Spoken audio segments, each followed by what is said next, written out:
All right, we are live from the War Room alongside Chris Schroyer and guess who's here? Sam Corcoran. I'm back. Finally, it's been a minute. I'm When was the Shrikar last time Gunman. I was on here? Was it Bond? I think it was Bomb Theme, right? Yeah, I mean just and we last didn't week. and we didn't do a recap, so I only missed one episode. Yeah. I'm here. You're good there. But UFC 322 is in the books. We wanted to come on stream just to recap all of it. What a card.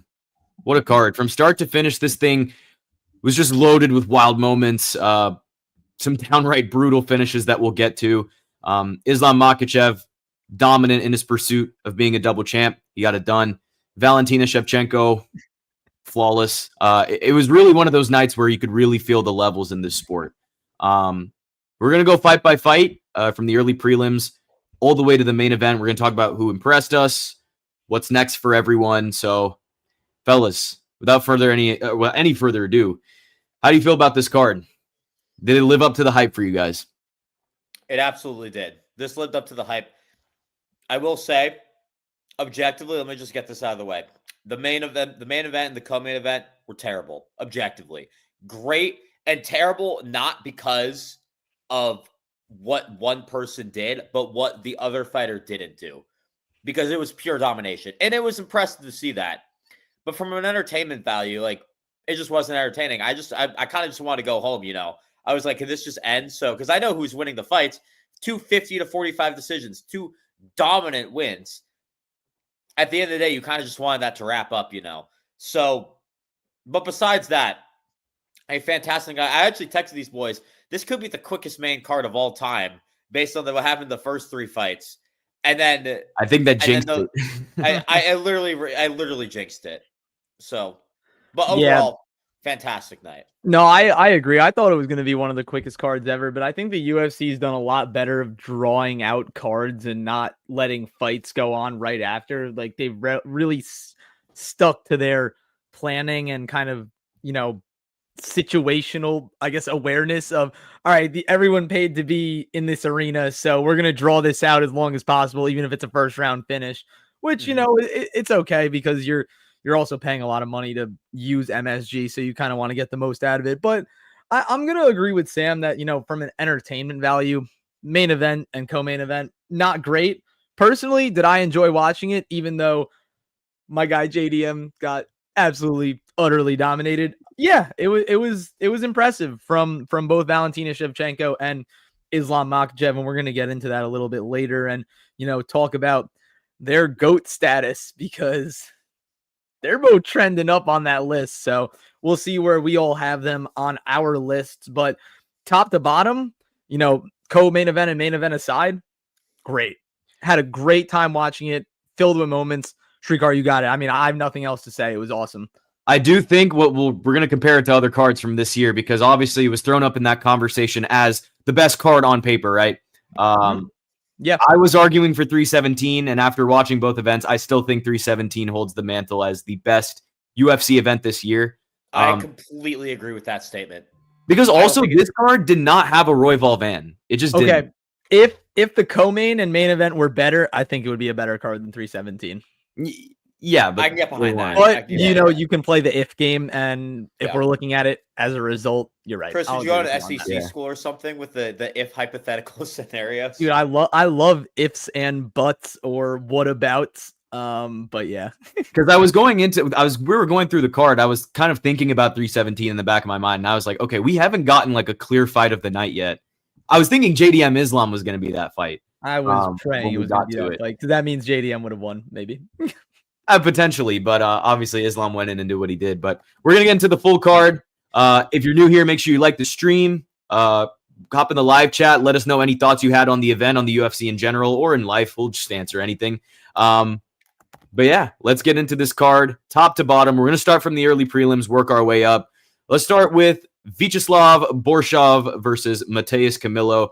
Camilo got it done by decision. I believe 30-27s all around, if I'm not mistaken. Camilo got it done. There was a 29-28, but yeah. Yeah, but I mean, I'll keep it real. This was not a pretty fight. Like, I'm happy Camilo won, but I think this was one of those fights where I was sitting there and I was like, bro, can you not gas out right now? Like, please do not gas out. Camilo went 5 for 10 on takedowns. He had over 3 minutes of control time. He did enough to win every round, but it was not dominant. I definitely do think it looked closer than 30-27. So whoever scored at 29-28, I think I agree with that. He was slowing down bad, looking tired, letting Slava press forward on him. I think he's kind of circling too much too. And Slava, man, he's fun. He's fun, but he's done. I mean, 8-7-1 now. He's got to be on his way out of the UFC. He is a karate combat guy at this point. I think that's where he belongs. I hope they sign him, honestly. Camilo's 24. He has solid wrestling, little pop on the feet, but I just don't see a top 15 ceiling there. I think the gas tank is a real red flag. Limited burst. Defensively, it ain't pretty. He got away with it here because Slava can't wrestle, but against anybody who can defend takedowns and push a pace on him, that's going to be a problem. So, yeah, good one for Camilo. But overall, I'd give this performance, a C+ at best. Can I revisit this? I want to revisit the statement You had a point, I made for the prediction, and I want you to answer this question. Do you guys think Slava Claus is washed? Yes. Yes. Okay.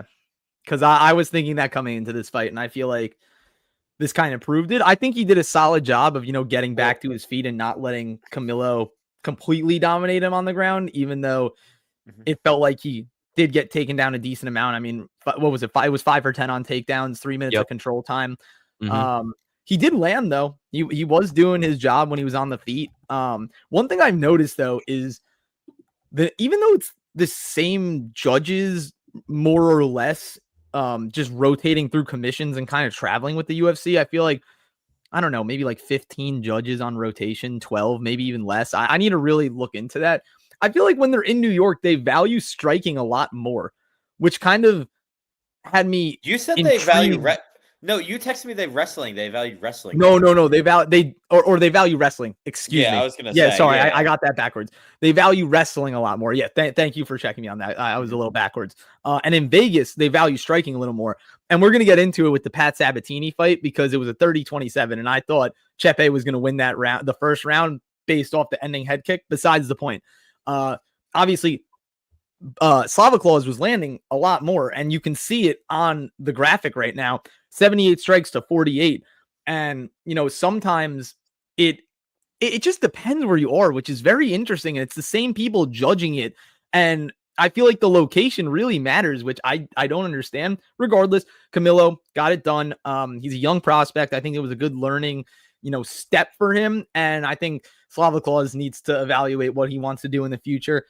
Someone I want to see for Camilo, because he seems like a very physical fighter, and that's kind of the approach that I thought he was going to take in this. I want to see him fight Balaji Oki.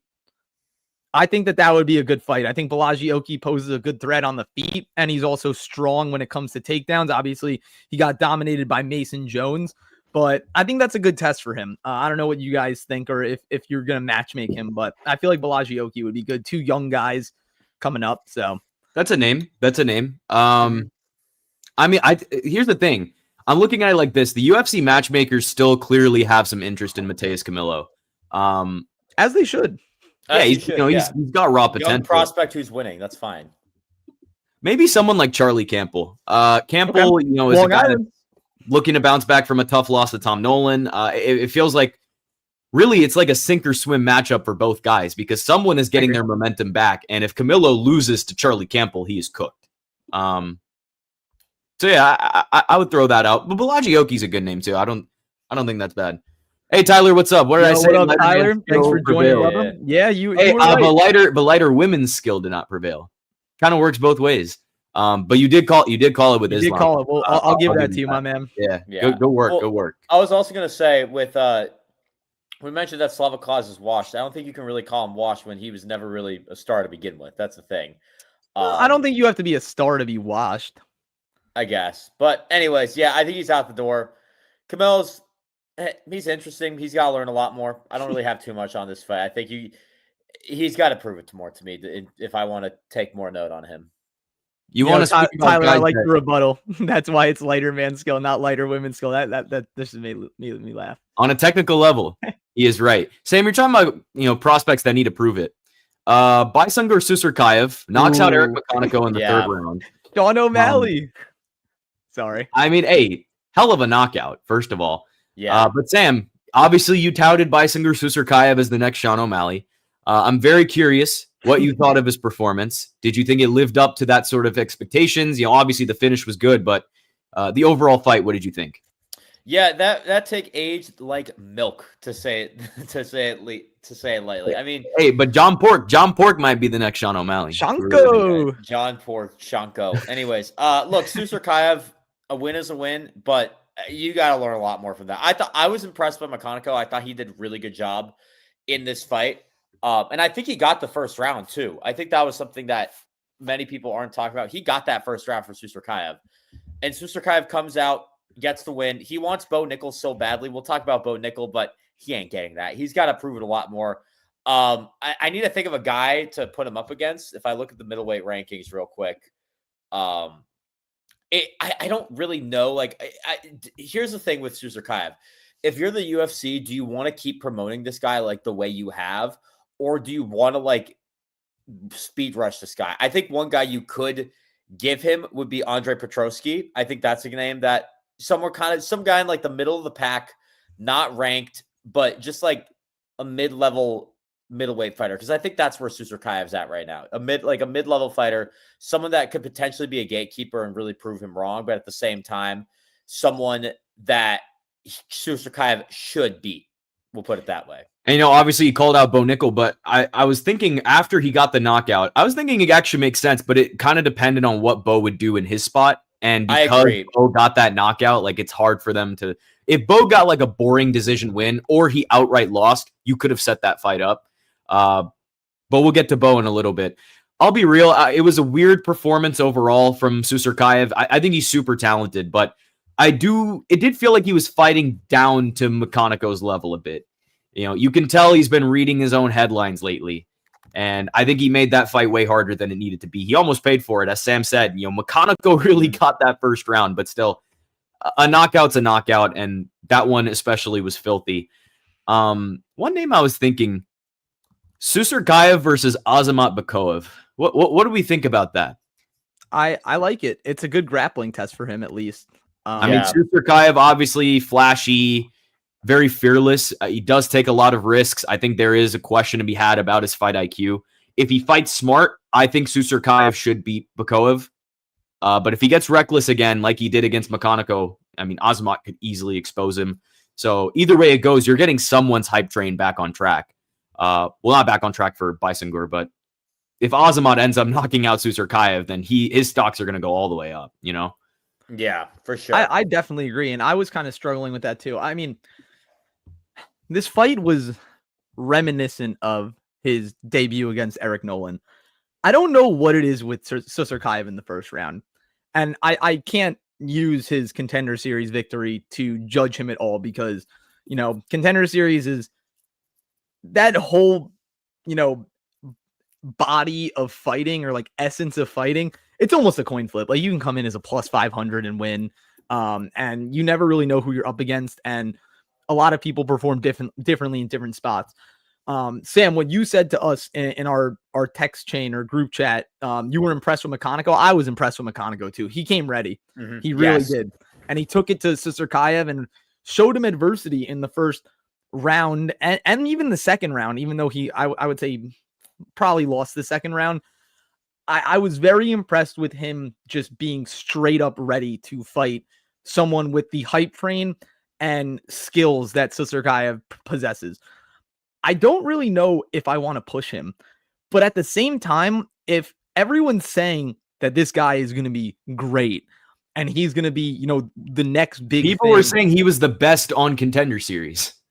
Exactly. And I mean, look, he's a great fighter. And I really think that the hype train around him, it's legit. Like I can't sit here and say that it's not, but at the same time, when he's doing stuff like that, he might have, been a little bit weary in the beginning of the fight. But when you have a result like that and a knockout like that, and you put someone face down on the canvas, you got to give credit where credit's due.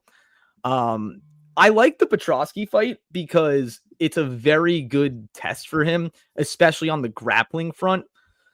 But we have a guy that's trending upwards. I have a guy that's trending downwards. What about a fight with Michel Pereira? That could be really fun. I think that could be a very good fight. I thought of that too. Yeah. I think that could be a banger. And I mean, if Pereira loses that, then his time in the UFC might be up. I think it's a good prove it fight for both. But that's like a striking matchup. I don't really know who else could pose a threat to him all around. Well, I mean, Susarkayev can grapple too. It's not like he's devoid of a grappling game, but we do have to see him physically tested in that department. No, exactly. And I think that would be a good fight for him. I was also thinking of someone else, but I think that's a little bit too much for him right now. Mm-hmm. What about Susarkayev versus Nursultan Ruziboev? I think that's too much for him. That might be too much, but I agree. The only reason I didn't say that is because I think Nursultan deserves more. He's 4-1 in the UFC. Yeah. And he should be fighting up instead of not dropping to Susarkayev's level, but not giving Susarkayev that opportunity to jump him in the rankings. But Nursultan, in my opinion, he's an all-around threat. So that's the only reason I was thinking of that. But I think Michel Pereira would be a very good fight. I think overall they're just going to keep slow rolling him. I mean, don't be surprised if they give him to like an Ozzy Diaz or something next fight. Not Ozzy. I mean, they might just try and build a reel out of this guy if they really want to. Or what about this? Last one. Someone that they've been feeding prospects to really gauge where they're at. What about Kelvin Gastelum? I feel like that's still too high. Still too high? Okay. Yeah. And personally, I don't know if he's ready for a fight with Kelvin Gastelum. Personally, I don't. I just felt like that's a very good measuring stick to see where he's at. Yeah, I think maybe one more fight down the line. Okay. Like if Susarkayev gets through maybe one more guy, because they didn't give Gastelum to Pfeiffer until he was like a bunch of fights. He was building a resume. So they were really trying to build him up a lot. So I think Susarkayev will need more time before a potential Gastelum matchup. I think, honestly, Gastelum could still fight like a Bo Nickal. Like he could still fight there's a lot of options for him. I don't know if Susarkayev is still there, but there's a lot of options they could go. I do think they're going to let him marinate a little bit. But one person we should not let marinate at all is Fatima Klein. I agree. Yeah. Absolute beast. What a performance.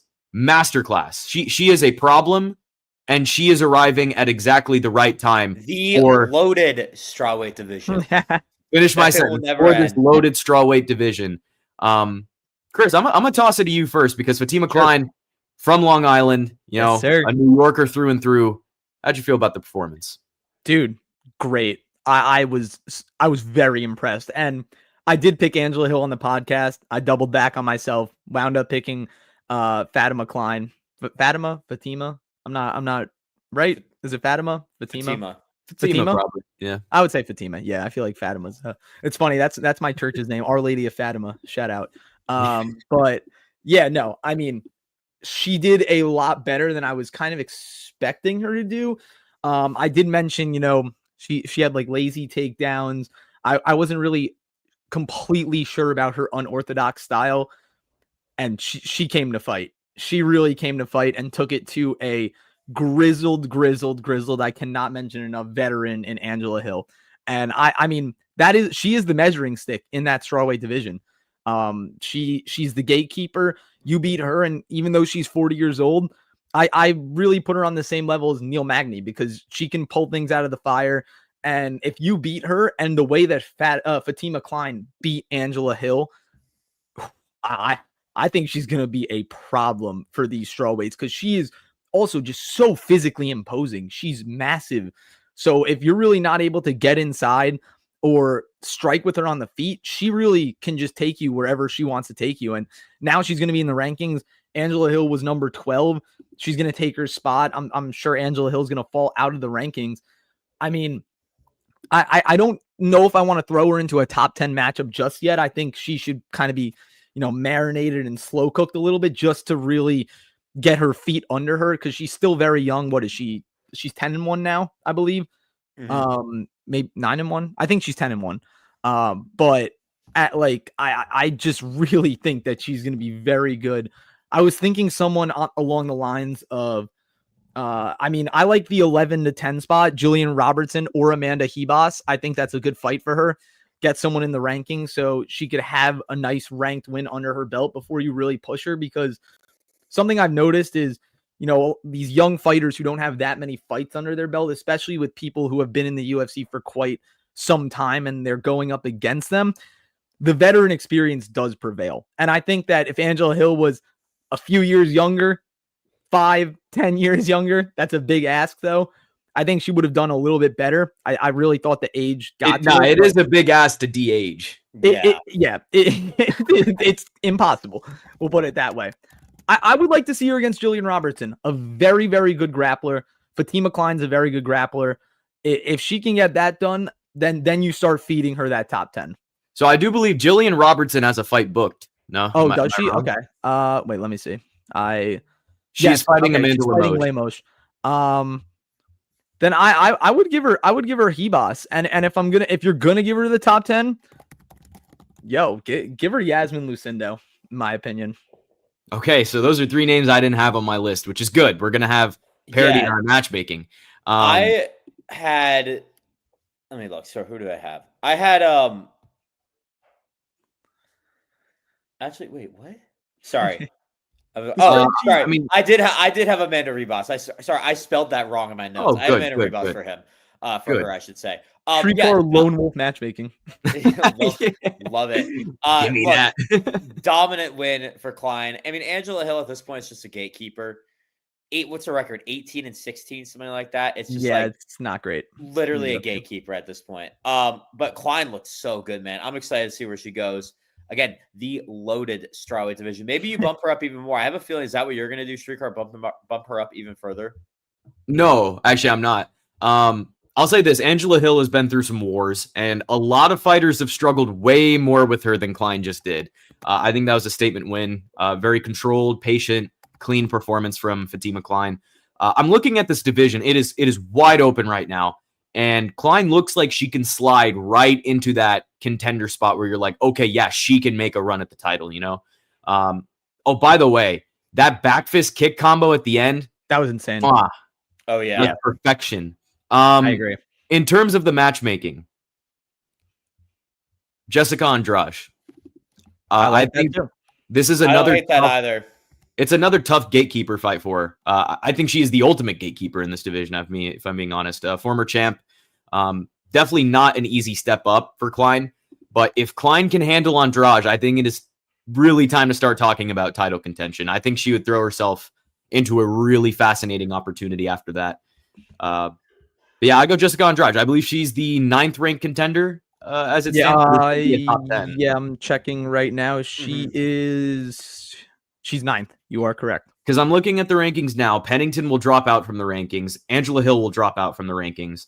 I think they're going to slot Klein in at like 13 or 14. I don't know if she's going to eclipse the 12 spot, because usually you would think that's how it goes, but it really doesn't end up. I agree. I think Denise Gomez is going to move up to 12. Yeah, and I don't think they're going to move Tainara down. So they're not. Yeah. Yeah, I think that makes sense. I think it's a good step up into the top 10. I think it's another tough test for Klein. And based on this previous fight against Angela Hill, I mean, she just put on a clinic, and I think she is proving she belongs in the contender conversation. Let's move on to our next fight here. Pat Sabatini versus Shepe Mariscal. Another guy in Pat Sabatini that's really proving he probably deserves to be among the rankings at featherweight. I agree. So this one, it hurt me a little. I flipped to Shepe on Friday. I had Sabatini in the actual video. I should not have flipped this pick. Sabatini just controlled this fight from bell to bell. His grappling is absolutely elite. Shepe had some moments. What was up? No, sorry, go ahead. I was about to say Shepe just had some moments. He cracked him early with a head kick, cut him open. It didn't matter, though. I mean, Sabatini's control was suffocating. Every time they clinched, he got him down. So it wasn't flashy, but it was definitely an effective performance. And I'll say this. I think Sabatini's stand-up is definitely coming along, too. He is not as chinny as he was before. Obviously, you harken back to the Diego Lopez fight. I mean, the guy was literally pressured relentlessly within the opening seconds, and Diego just handled business from there. He's definitely shown some improvements. He is learning to survive these wild scrambles and these crazy exchanges, and that's 3 straight wins for him now. You got to start looking at top 15 names. I would love to see him fight Brian Ortega. Stylistically, that's super interesting. I hate that. I hate that. I more hate that for Ortega. Grappler versus grappler. I think Sabatini could grind that one out, honestly. I think he can beat Brian Ortega. If you're Brian Ortega, I don't know what you're doing with taking a fight at featherweight. Okay, so here's my thing. I do think he should move up to lightweight, but because he hasn't done it yet, I think he's going to take another fight at featherweight. Personally, I mean, because I don't think he's even going to. I don't hate it if he stays at featherweight, but I think that would be a terrible decision. I think Sabatini smokes him in that. I agree. I don't think it'd be the right decision for Ortega, but it's just what it's looking like right now. As for Shepe, the guy is still must-see TV. Give me Shepe versus Nate Landwehr next. I think that is a guaranteed fight of the night. Yeah, I completely agree with that. But yeah, man, good win for Sabatini for sure. Yeah, Sabatini's got some options. A great win for him. I think this puts him near in the rankings. There's a few guys you could go with for this. What is his name again? Who's the guy that was about to fight Patricio Pitbull and pulled out? Keita? Keita? Keita, because Losene Keita could be an option for him, I think. Depending on what the UFC wants to do with Patricio Pitbull and him. I think Keita will move up to lightweight, though. Yeah, that would make sense, too. I don't hate Josh Emmett either. We don't know what Emmett's going to do. I mean, he's getting old. And I think the other option, David Onama just lost to Steve Garcia. I think you can make that happen. It would be grappler versus striker, but I think grappler versus grappler would be a little more fun for Pat Sabatini. I was more on the David Onama, Pat Sabatini train, in my opinion. Okay. I feel like Ortega and Josh Emmett are not out of his range because Pat Sabatini clearly just showed that he has all the tools. He really worked on his game, and like Shrikar mentioned, he's not as chinny as he used to be, which personally I thought he was still going to be, but I like the David Onama fight. Onama just got dominated by Steve Garcia, and that kind of, doesn't force his hand in terms of giving him a little more than he can, like a little more bite than he can chew, in my opinion. So I want to see Pat Sabatini into the rankings. I don't think that the win is going to boost him up into the rankings because no one lost in the division, so no one's going to drop. I like the David Onama fight. It gives him another chance to show that, you can't really work on your chin, but it gives him another chance to show that that is added to his game, that he's not going to get dropped as easily as he used to be. And like I said, I think it's just a perfect, ease into the rankings, and then you can go from there after that fight. Mm-hmm. What about Giga Chikadze? I was thinking that too, but I don't know what Giga's Sabatini's a little higher than Giga Chikadze at this point. Yeah, that's fair. That's fair. I don't know what Giga's going to do because Giga's also kind of... Oh, wait, no. Giga's fighting Vallejos. Yeah. My bad. That too. So they're trying to get Kevin Vallejos into the rankings. Yeah, I mean, Giga's also must-see TV, in my opinion. Every fight that he's in is very exciting. But I think Pat Sabatini versus Onama would be a very good scrap. So that's kind of where I was at. But I'm not mad at any of the matchmakes that you guys made. I think wherever he goes, he deserves it, man. Yeah, definitely a grinder. We move on to the final fight of the early prelims. Kyle Daukaus, please retire. Makes GM3. Quick work of Mr. GM3. Yeah. This was brutal. I mean, Kyle Daukaus folded GM3 like a lawn chair in under a minute. I mean, one clean shot, GM3 turtles up, another one lands, and it's over. Club and sub. Chris, I know you were pretty mad at that club and sub because it cost you a little pretty penny. Oh my god! Right before the fight, I bet Daukaus by first round knockout at plus 350, and as soon as he hit him, I literally said to my friends, "Wow, that was quick. That was really easy money." And then he jumps on the sub, and I'm like, "You actually have to be kidding me!" There was absolutely zero reason for him to jump on a sub there. Literally one follow-up punch would have done it. Exactly. That's what I said. I was like, dude, are you kidding me? Regardless, not mad that Daukaus did that. He won. I should have just taken him in the first round. Silly me. But great performance, man. I mean, GM3, we've been saying it, dude. I mean, I've been saying it. I'm sure you guys feel the same way. He needs to retire. He just doesn't look like he's enjoying fighting anymore. Yep. He's now 58 professional fights in. He's 37-21, and when he gets in the cage, that one punch, obviously Daukaus hits very hard, and I'm not saying it like I can go in there and take that punch, but it felt like when he got hit, it hurt him enough for him to be like, I'm gonna quit and just sit down and take my loss. That's kind of how I felt about that. But Daukaus, man, that Cage Fury Fighting Championship run really reset his career, in my opinion. This is a very different Kyle Daukaus than we are all used to seeing. This guy is going in there and flatlining people, even if it's GM3, the Pereira fight, very impressive, no matter who was standing in front of him. I know I match made him with someone else. I forgot who I match made him with, but I think Daukaus should fight Abus Magomedov. I think that would be a very good fight. Two solid grapplers. Daukaus obviously showing that he has the tools at every level of fighting, and Abus coming off that brutal loss to Joe Pyfer. I think it's a prove it fight for both of them, and I would really like to see that fight. So you went with a Magomedov. That's interesting. Very interesting. He's gonna go with two straight. Going with what? He's gonna go with an Alaskarov, isn't he? Yes. As long as it's an OV, we're in the same boat. Yeah. Oh, it's more than an OV. 2 straight 1-minute finishes now for Daukaus, Pereira, and GM3. Yeah, you said it, Chris. Dude's on a run. He's finally putting it all together. He's got confidence. He's using that grappling offensively again. He is closing in on the top 15, no question. It is very funny you mentioned Abus Magomedov because I think he should fight Shara Magomedov. I think this would be a perfect next test. This is a striking puzzle for Daukaus to solve. With Daukaus is going to have the clear grappling advantage. I also wouldn't hate it if they did him versus Edmund Shabazian. I think that would be a banger. But yeah, you mentioned as for GM3, it's over. It's time to hang him up, man. He's been in there forever, but he's clearly washed. I'd rather see him do grappling matches at this point, like like a Paul Craig or Craig Jones invitational type thing. He already grappled Craig Jones and he lost. He got dominated. Well, then poor fellow. He might have to just retire from combat sports. It's sad, but I would strongly consider retiring after that one. I mean, that was brutal. It really was.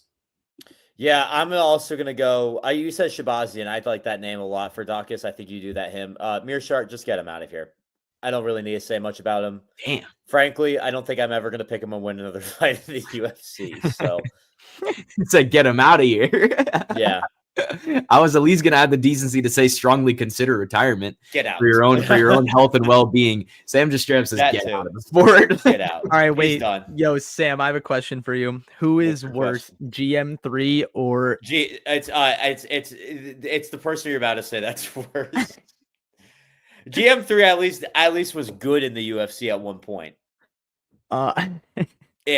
For those who don't know who I'm talking about, I was gonna say either Justin or Junior. I was gonna give you two to choose from. I don't hate Gerald Mearshart as much as I hate those two guys who are some of the worst fighters I've ever seen. I don't even hate Gerald Mearshart. It's not like he's not like he's I don't hate him. He's just old. That's his deal. He's just old and washed. Dang. Sam got something against old people. That's crazy. No, I don't. Respect your elders, Sam. You gotta respect our elders, man. Bro said get out of the sport. That's so funny.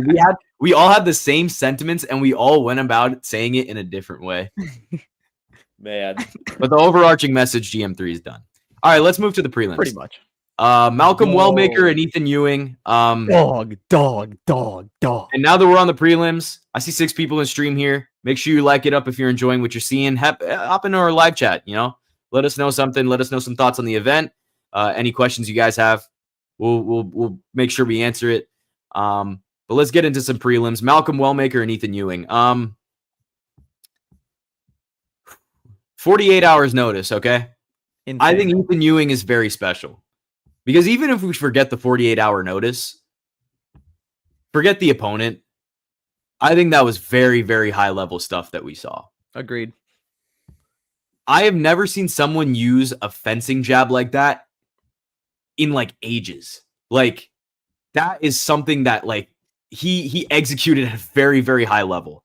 Read Wellmaker like a book. I mean, the scrambles, the reactions, all of it, man. I loved watching him work. I think this guy is definitely going places. I think he's going places fast. And for Wellmaker, I mean, I wouldn't hang my head on this. I genuinely just think he ran into a dude who looks like a future top 10 guy, if I'm being completely honest. Like Ethan Ewing is a beast. This guy looked really good. And yeah, I'm ready to fast track him. I'll just say that. Yeah, I mean, what a fight to come on short notice and beat one of, if not the best prospect at the featherweight division right now is pretty insane. Definitely putting everyone on notice, considering I think a lot of people hadn't heard of who Ethan Ewing was until this fight, and he just proved a lot. So props to Ethan Ewing. I think like you said, Streetcar, I think you fast track him. I think they were going to do that with Malcolm Wellmaker. Now you think you can do that with Ethan Ewing after beating Malcolm Wellmaker and killing his hype. That was crazy, man. I did not expect that. I don't think many people expected that, if I'm being completely honest. Wellmaker, like you said, don't hang your head on this. I mean, I think it's very hard. It's obviously insanely hard to get a fight on 48 hours notice, come through and put on that type of performance.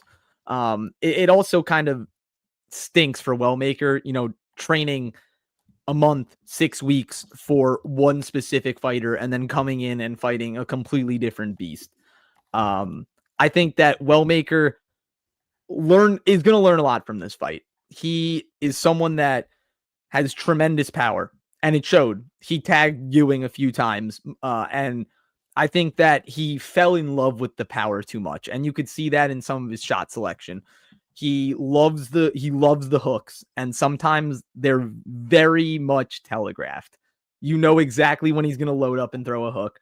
I think he needs to throw down the middle just a little bit more, because it's a lot harder to evade a straight shot than a hook that is coming from basically all the way back here. Like, he winds up like a pitcher to throw that hook.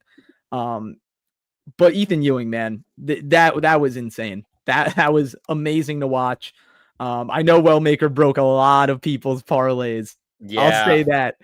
Either you had him by knockout, you had his money line. Well, it's crazy because it ruined my parlay in a different way. I had the fight not going the distance, you know? What's up, Tyler Betts? How you doing, my guy? Hey, what's up, Tyler? Yeah. How we doing? But yeah, I mean, very spirited performance from Ethan Ewing. And I was watching the post-fight press conference with Streetcar last night. We were on FaceTime watching it together. And Dana White said it perfectly. Someone asked, what do you make of Ethan Ewing's performance? Or what do you have to say to other fighters who are put in that same situation or scenario? And he said, look, I mean, that's something you can't teach. You either have that dog in you or you don't. And that's not something you can learn. And we found out that Ethan Ewing has that dog in him. I would have liked to see Wellmaker, really go back to the well and hitting the body, because he hurt Ewing a few times. He had him reeling a few times. There was one body shot that he hit, the uppercuts to the body. Ewing shot a takedown instantly, and I said to myself, ooh, he did not like that. Just keep digging to the well. And Wellmaker was gassed, man. You could tell he was really, really struggling. So look, both these guys, future's bright right now. I think Ewing is proving that he's ready for that top level competition. And I really want to see him. Obviously, I'm not going to give him a ranked fight. But he should be fighting some pretty established fighters in this featherweight division. I was looking at the bantamweight. Excuse me. Sorry, bantamweight. Yeah, I mean, which makes this even crazier. I mean, Ewing will destroy the bantamweight. Imagine he did that to a featherweight match. Yeah, exactly. Yeah. Imagine what he's going to do to the bantamweights. It's going to look even better. Oh yeah. No, exactly. And it's really, it's just insane. Like I was speechless, honestly, to be completely honest. So someone I was looking at that I was like, all right, this isn't too far out of his range. What about him versus Rinya Nakamura? That could be cool. I was honestly thinking of going more like a veteran path for him. Veteran path? Okay. I like was that. also thinking a veteran path too. Let's Shrieker, I want to hear what you have first. Ricky Simone. I like that too. He's not ranked anymore, but I think Ricky Simone is as tough as they come. And if Ewing can get past him, then yeah, we're talking about a serious breakout contender here. I think it's a fast track, but it's not large enough of a fast track to the point where we're getting out of hand. Obviously, Ricky Simone just lost to Raoni Barcelos. I think it makes a lot of sense. I'd get that done. I was actually going to say Raoni Barcelos. I know he's won a lot recently, and I know he's getting closer, but I still think he's in the gatekeeper phase, and I think you can give him, if you want to really fast track Ethan Ewing, I think Raoni Barcelos is a good test, and I think Barcelos will also benefit from that test too. Because let's be real, Barcelos is not going to crack top 15, I think, at this point. He's good. I mean, he's a great fighter. He could. If he wins his next fight, he probably will. He probably will. And I think Ethan Ewing's also getting I think if you want to fast track him, I think Barcelos would make a lot of sense. Yeah, I'm with that. It's again, I think the veteran path is the way you go. Because this guy, obviously very special. How about Ethan Ewing, man? Outstanding performance against a super, super hyped opponent. Just pure technique and composure all the way through. Another person who showed excellent technique, Aaron Blanchfield, submits Tracy Cortez in the final seconds of round number 2. Nasty submission, rolled right into that RNC with the arm trapped. I mean, that was very slick performance. Sam, you were the lone wolf on this one. You took Tracy Cortez. It did not work out. for reasons outside the octagon. No, I took her for reasons in the octagon. I mean, she's a good fighter, so no, anyways. No, I'm just kidding. Blanchfield dominated, man. I actually in all seriousness, I actually do think I did favor Cortez because I saw what she had been doing, and I think I just didn't really look into what Blanchfield had been doing as well. So I think in hindsight, I should have done my research a little bit more because Blanchfield was absolutely dominant in this fight. And this, I feel like it gets the submission. I feel like as for Cortez, like she'll be someone who will be top 10, but never crack the top 5. Where Blanchfield is getting closer and closer to a title shot. You have Natalia Silva and Valentina Shevchenko next, I think, and then Blanchfield could be next after that. So that's what I gotta say about that one. Yeah, Cortez actually looked solid early in this fight. She did. She won the first round. Yeah, her striking was clean in round 1, and she had real success on the feet. But I think once Blanchfield decided to switch gears and start chaining those takedowns, totally different level. That was such a cool finish. Hopefully that one gets Erin a big opportunity next. I think she's clearly ready for that next step. But definitely a statement. Definitely a statement from Blanchfield. Yeah, I agree. Very good performance. But Tracy came to play in the beginning. And I wouldn't say like super surprised about it, but she did not shy away from what Blanchfield had to offer. However, I do think Blanchfield needs to improve in the striking department. Not a big fan of her striking. It doesn't look very crisp. It kind of looks like she's just lazily throwing out her punches. And Tracy was really working in the beginning. And if it stayed on the feet, Tracy Cortez would have won this fight, if I'm being completely honest. Yep. But, that's not. And that's why I picked, and that's kind of why I picked Cortez, honestly. Yeah. And she looked good. I mean, she clearly had the advantage in that department. But as soon as Blanchfield realized that her path to victory is grappling, she went gung-ho on that front and really dominated Tracy, if I'm being completely honest. She got her down a few times. Tracy got back up. And then as soon as she got that little body lock and just ran Tracy across the cage, I was like, oh, okay, this is going to be over quickly. But yeah, very unorthodox way to get a rear naked choke. She kind of she was like halfway off Tracy's back and just threw her arm across the front. Yeah, no hooks. Absolutely no hooks. And it was almost like a crank. She kind of just cranked her back. And when she was cranking her back, it kind of just sunk her arm deeper and deeper onto Tracy's neck. And a very good redemption win from her loss to Tracy Cortez when she was a teenager around 7 years ago. So I think that was good for her confidence to, avenge that loss. But I still want to see her get a little bit better in the striking department. Like I said, not a big fan of it. And I think that, these higher level flyweights are going to really pose a issue for her, because we saw it with Manon. Manon, obviously not the better grappler in that fight, but definitely the better striker. Mhm. And she proved it with a 5-round victory over her. I want to see Blanchfield fight. I don't know if she's going to get a title shot. I don't think she is. I Obviously, was about to say the tricky She's thing not- for her right now is timing, because Fior and Silva are both in the title mix, so it's crowded at the top. I agree. I Yeah. think she should have a Title little tune-up eliminator to stay versus warm. Manon Fiorot. She should fight Grasso. I think she agree. should fight Grasso. I agree.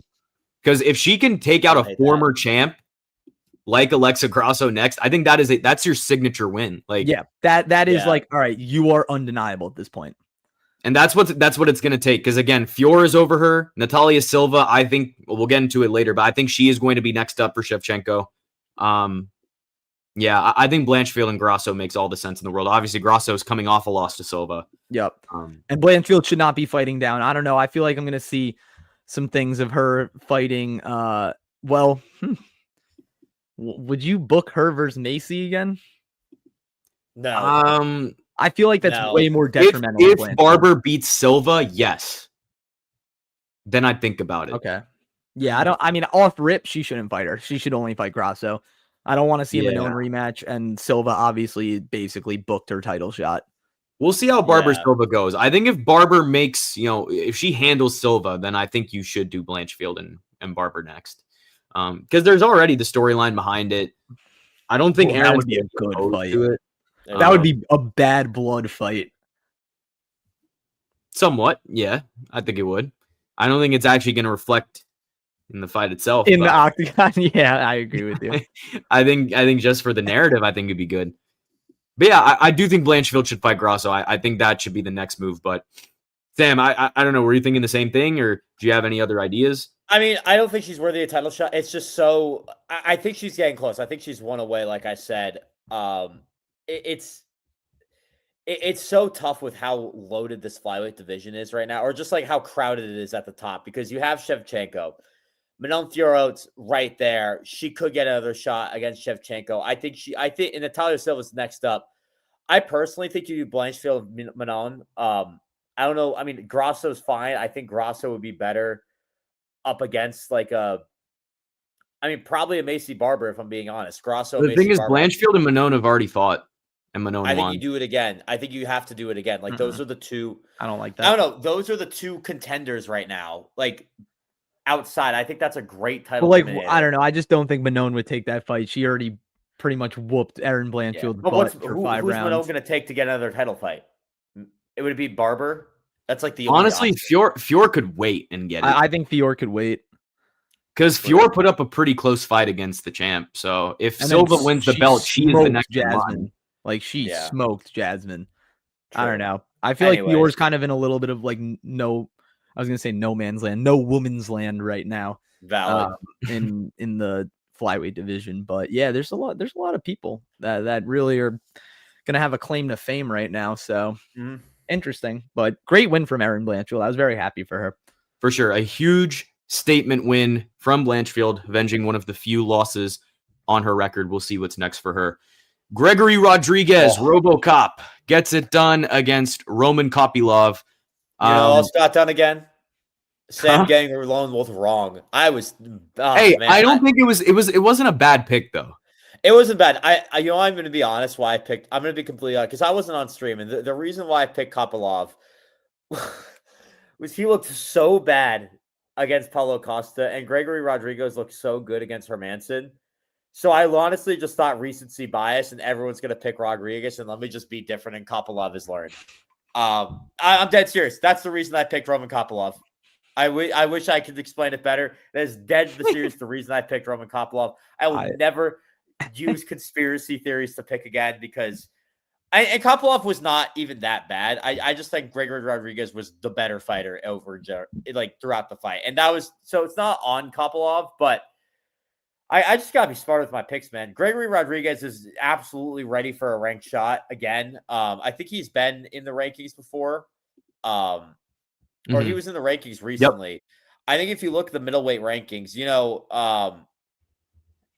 there's a lot of guys you could go with in the middleweight rankings, honestly.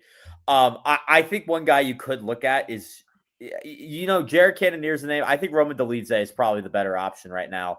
And I know that's a name that gets thrown around a lot because like he's one of the few guys at middleweight who has lost recently. But I think Dolidze versus RoboCop would be fantastic. Yeah, I agree. It was a really fun fight. Hey, Sam, I think you're being too hard. I really do not think it was a bad pick on Roman Kopylov. It wasn't. Well, it's a bad pick because of the theory of why I picked him. I'm dead serious. That is the only reason I picked Roman Kopylov. I didn't look into skill or anything. That is the only reason I picked Roman Kopylov. Like, I was worried for RoboCop going in because his chin has been very much sus, and Kopylov definitely has some serious pop in his hands. But, credit where it's due. RoboCop looked great for most of that fight. He shut Kopylov down for the first 2 rounds. Even look dangerous off his back. We don't really see Gregory Rodriguez, working off his back using up kicks. He's got a lot in his arsenal, and I think it's very dangerous. Yes, he got clipped late in the fight, but overall it didn't change the outcome. And props to Kopylov too. You can tell he's clearly worked on his takedown defense since his earlier fights. He was definitely more resistant to it. I think the throw he had was gorgeous. Shara Bullet would be fun also. Yeah, that would be a fun fight if you want to do RoboCop Shara. I think that'd be a banger. Yeah. I think you just send him into the rankings. Like, I think it's time we see him tested again. I was thinking, you do send him. You absolutely send him in the rankings, I think. So Sam, your fight was RoboCop versus Roman Dolidze. You absolutely. Yeah, no, I completely agree. I completely agree. Obviously, RoboCop, it's been a while since we've seen him jump into that. They sent him up too early with Cannonier. This would be a real test of how he handles, another guy who can be tricky on the feet and can also bring it to the ground. He can be sustainable on the ground if it gets there. So I think it would be a violent matchup. It would be a lot of fun. So, yeah, I agree. I think Dolidze makes perfect sense here.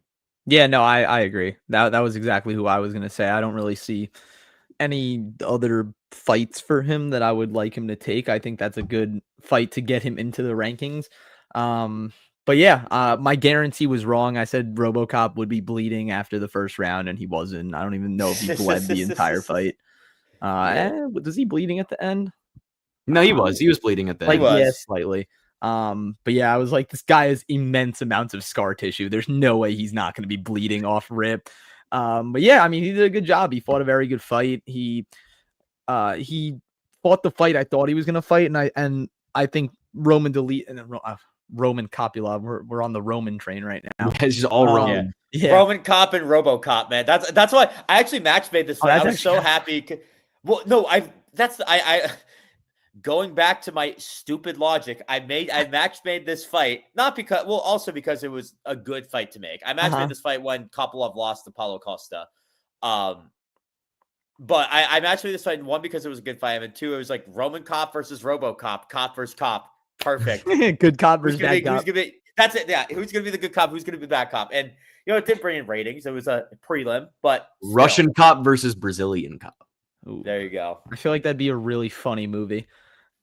Russian cop versus Brazil. Yeah, hey, I think it'd be pretty box office. But yeah, no, it was a good fight. I mean, I think RoboCop, his path to victory was kind of what I thought it was going to be. Roman in the Paulo Costa fight struggled because of the size and power of Costa, pushing him backwards, keeping him on the back foot.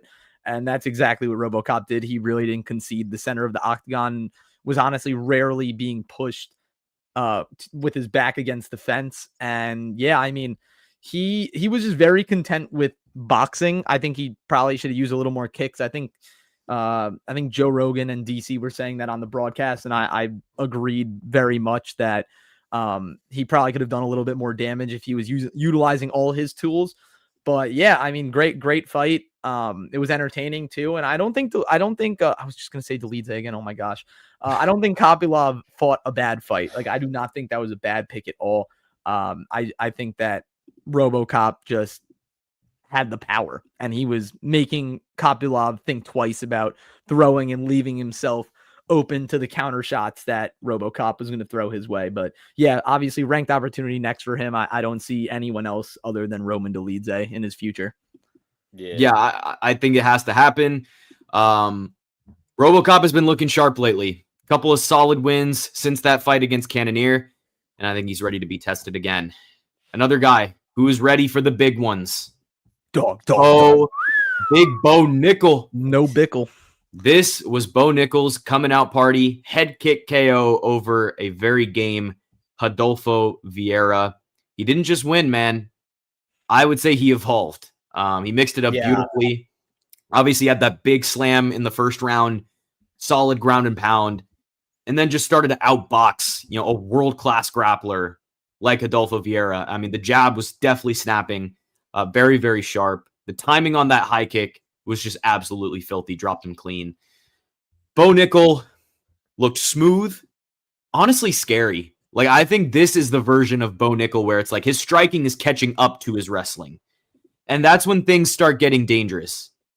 And I'll say it right now, the UFC has to stop babying this man. The MMA community has to stop babying this man. It's time for Bo Nickal versus Ikram Aliskerov.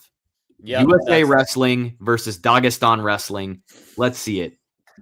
If he wins that, he is going into the top 10, no question. If the UFC wants to slow roll him, fine. Give him Kelvin Gastelum or something. But we're past the training wheels, man. Do not give him Kelvin Gastelum. Give him Ikram Aliskerov. But Ikram is a fake Dagestani wrestler. Somewhat. But anyways, Bo is ready for real fights. Vieira, all the respect in the world to Rodolfo Vieira, but you're probably looking at Jun Young Park, buddy, or Brad Tavares next. Just straight gatekeeper duty for you now. Yeah. Hey, Rick, what's up, man? How we doing? The main and co-main blue, boring. We agree. But I do think while it was boring, sometimes I take pride in, or not pride, but I find some entertainment and value in it. You stay with us until we get to the main and co-main. Yeah. I'm going to dive into my full thoughts there. But Bo Nickal, man, definitely one of the entertainers. Yeah, Bo Nickal was one of the entertainers on this card, and definitely set up Bo versus Ikram. That'd be a banger. Yeah. I agree. I mean, I feel like there's a few routes you can go, but yeah, I mean, like Adnan just said, Aliskerov is training with Habib. He's going to be a world-class grappler now. I hope. I mean, I feel like there's very few Russians that aren't great at wrestling. Magomed Ankalaev, sorry. I just had a little frog in my throat there. But yeah, I mean, Bo Nickal proven that he is not just a wrestler. Dude has hands. Shrikar and I both predicted him by knockout, which was awesome. And what a knockout. I looked at my phone and I looked up, and Rodolfo Vieira was surrounded by a bunch of trainers and the ref. And I said, what just happened? Saw the replay. Picture perfect head kick. So Bo Nickal's game is evolving. Love to see it. I tweeted out his hype train is back on track, and I'm all here for it. Hey, Rick, we will put some respect on the Blue Jays. That Game 7 was crazy. Yeah, that was series was better than 2016. That was an awesome. I got in a long conversation at the bar about that game. Rick, I know we went back and forth about the Yankees and the Blue Jays. You guys had it, bro. You guys are a great team. I think the future is really bright for you, for the Toronto Blue Jays. And I mean, yeah, that was one of the best World Series I think I've ever watched. Probably the best one, in my opinion, since 2016. That gave me 2016 Cubs Indians vibes. Bo Nickal looked really good this fight. I think they rushed him. They definitely rushed him with RDR. I agree. RDR is also a light heavyweight that fights at middleweight, just like we'll get into it. Michael Morales, in my opinion, is a light heavyweight that can somehow magically cut to welterweight. But yeah, we'll get into that. But Bo Nickal, hype train on track. Absolutely. Sam, you're smirking, Sam. I have a private note for you guys. I don't want to say it on stream, but I sent it in the chat. Anyways, let's move on to the main event. They're trying to investigate what my private note says. You'll never know, but this had to be good because you just said let's go on to the main event, and we're on the featured prelim. Main card, excuse me. All right. Sam asked for it. We're getting to it. Let's get into some violence. Beneil Dariush, Benoît Saint-Denis. Yeah, R.I.P. Dariush. This was crazy, and it was never in doubt. BSD just smoked Dariush. I said it before the fight. Benny's chin is cooked, absolutely cooked, and it showed. One big shot in the clinch, lights out. Saint-Denis is terrifying when he smells blood.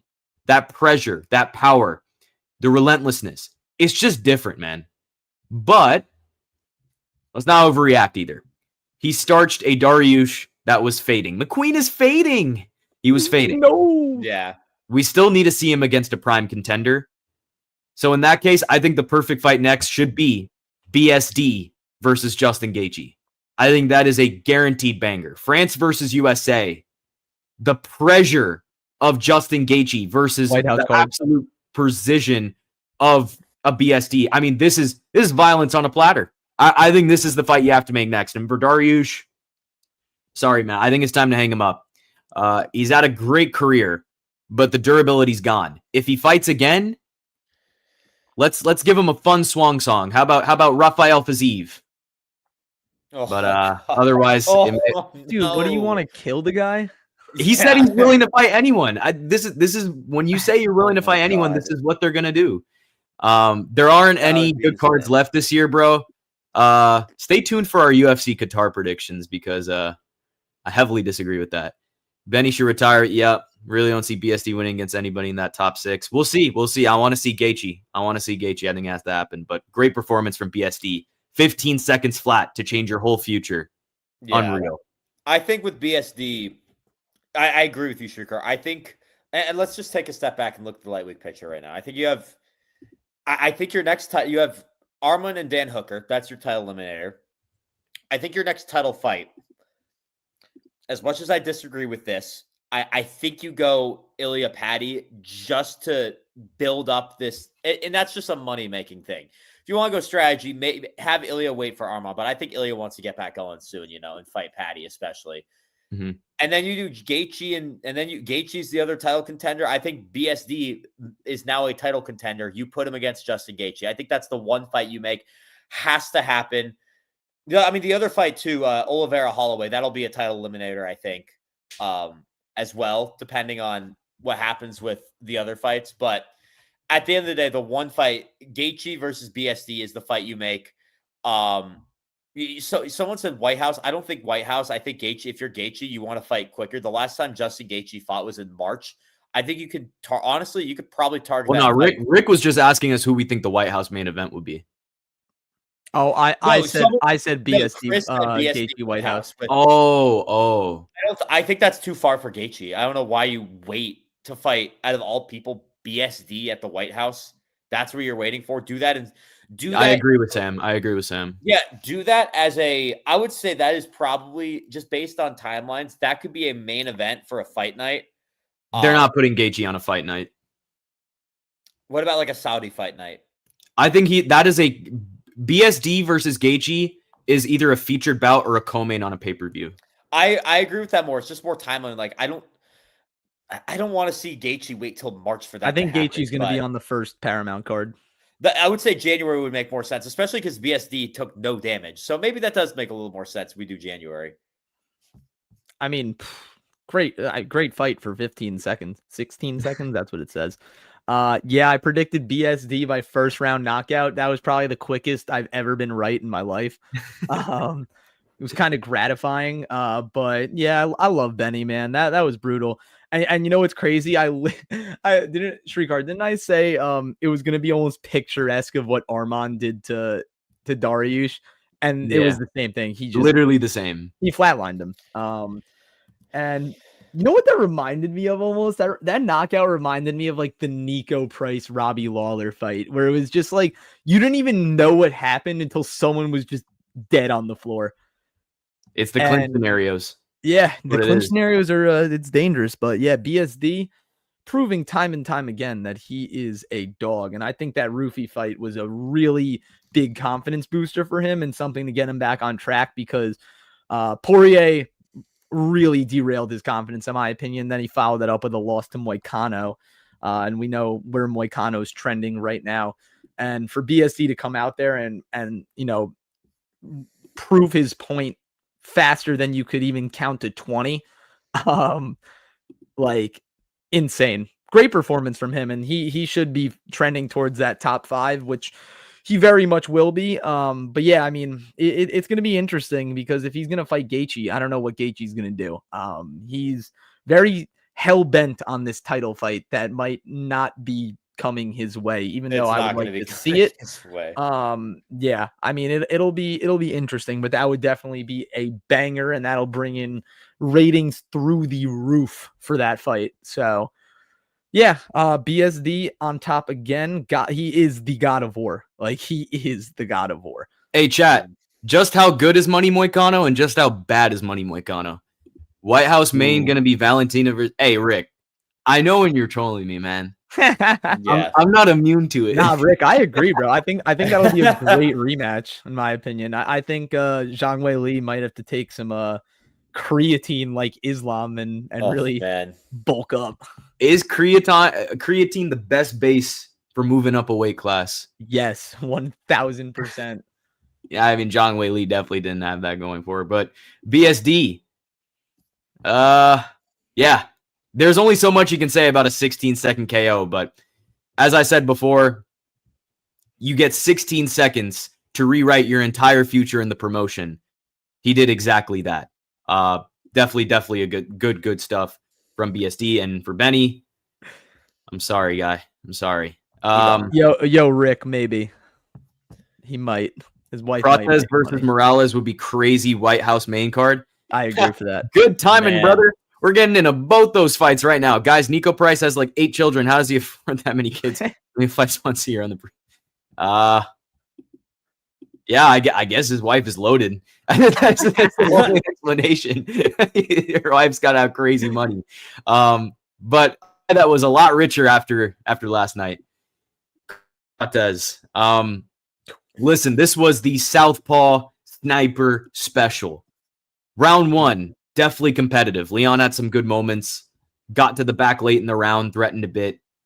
But you could feel Prates was lining up that straight left, literally like a laser pointer. He just had it. He had it. He was feinting it, and sometimes he was throwing it, but it wasn't landing clean on the guard.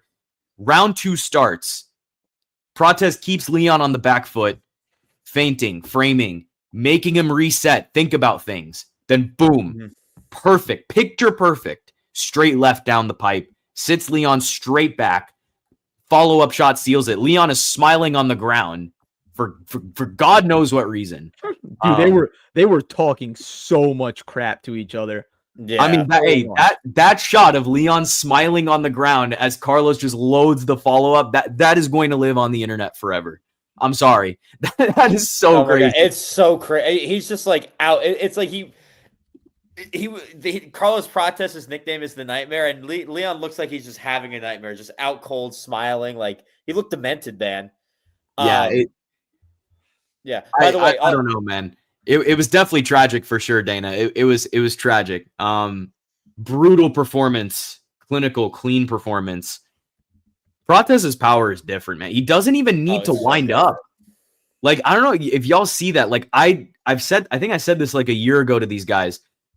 I think when we saw Prates knock out Li Jingliang at UFC 305, I was like, this guy is the reincarnation of Anderson Silva in real time. Like, the way that he moves, the way he strikes, he's not even winding these punches. I've not seen stuff like this in Silva. Like, literally. Oh, yeah. Just straight accuracy, timing. He is officially in that lane where he is one fight from a title shot. Yeah. Before we talk about matchmaking for these two fighters, I say let's talk about Morales and Brady, and then take a whole look at the welterweight picture, because I think the entire welterweight picture. You can't talk about this fight matchmaking without talking about Michael Morales and Sean Brady matchmaking. We can do that. No, I definitely agree. This fight was insane. I know Shrikar and Sam both just said that picture of Leon smiling on the ground is gonna live in infamy. Can you switch the presentation to my screen? I think this picture is gonna live in infamy way That more. too, yeah. That was the funniest That thing was I've the ever seen in entire my bar life. started laughing. Dude was just like, all right, bro, like, come on, do something Yeah. else. I love Carlos Prates. That man. was hilarious, man. I was crying when I saw that, and I'm like, oh, this guy is so cool. He's so cool. He just chain smoked cigarettes and then smokes you like a cigarette. Like, what are you even gonna do? Yeah, so I just wanted to pull up that picture because I thought that was one of the funniest things that I've seen in a minute. But yeah, I mean, it was a good fight. I mean, Leon, he had that first round, in my opinion. And on the scorecards, I believe the judges, all three judges gave it to Leon very, like, as they should, because he had the control on the ground. He had a great game plan. I like, if he just kept that up for, the next 2 rounds, easier said than done, he definitely would have won. And that was kind of how I came into this fight thinking. I thought if it goes to decision, then Leon would have the better chance of winning. But Prates, man, he's unreal. That you just can't stand in front of him. Mhm. He's so unorthodox, and he's powerful too. Like, it's just when he connects, it's almost done instantly. And we've seen it time and time again. I think that he's trending towards the sky, bro. He's shooting for the sky. And he should be. Well, let's get into chat real quick. We have some comments. Yo, guys, what do you think of Jonko beating up Dylan Dennis? Hilarious. Hey, we don't even hilarious. refer to him as Jonko. That's John Pork. That's John Pork, baby. Pork, brother. But it's a tale as old as time. It stems back to Khabib and Conor. They're always just gonna have beef. Dylan Dennis is a lame. He's a lame. Yeah, he's done with the UFC. Like, they're not. And Dennis straight up said he's never coming back to UFC. Though I don't want to hear Dylan Dennis's name again. Yeah, he's whack. Like, we don't bring up his name on this channel for a reason. His name is always circulating in the news. We frankly just don't care about him. This was funny though. We love to see John Pork get some swings in. To me, Islam is not the best. Grappling all the time inside the ring is really boring. Did he ever? I mean, he knocked out Volk. He's gotten. He sent Volk to the shadow realms. I think he is an entertaining champion. I disagree, but I understand if you thought this fight was boring for sure. Where are you guys planning for your next vacations? Funny you say that. I'm going to be in Qatar for this fight night. I'm going to be in Qatar, Dubai, and Turkey over the next week, but I'll still be on the channel. I'll still be on stream. I'll still be doing picks and everything. That's going to be a lot of fun. I don't know if you guys have anything planned, or is it I'm going to Puerto Rico for work in a week, so that'll be fun. Vacation-ish. I'm traveling a lot for work, actually. So where am I going? I'm going to Puerto Rico, Minnesota, going to LA. I got some fun trips ahead, man. I mean, I could treat it like work.